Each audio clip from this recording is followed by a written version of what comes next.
সচিবালয়ের ৭ নম্বর ভবনে ভয়াবহ আগুন। প্রায় ৬ ঘন্টা পর ফায়ার সার্ভিসের ১৮টি ইউনিটের চেষ্টায় নিয়ন্ত্রণ। সচিবালয়ের আগুন নেভানোর সময় ট্রাক চাপায় এক ফায়ার সদস্য নিহত।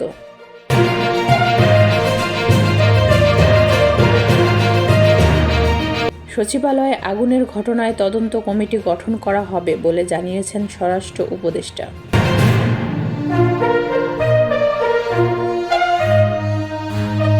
গুরুত্বপূর্ণ নথি তলব করার পরে সচিবালয়ে আগুন লাগাটা সন্দেহজনক বলে মন্তব্য করেছেন রুহুল কবির রিজভী।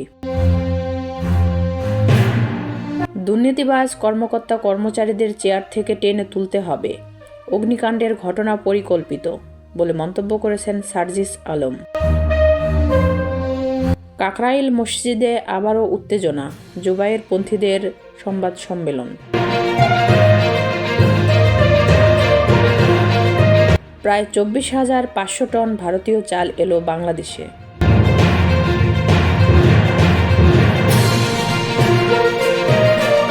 সচিবালয়ের মতো জায়গা থেকে ফ্যাসিবাদের দোসরদের বের করে দিতে হবে বলে মন্তব্য করেছেন জয়নুল আবেদিন ফারুক।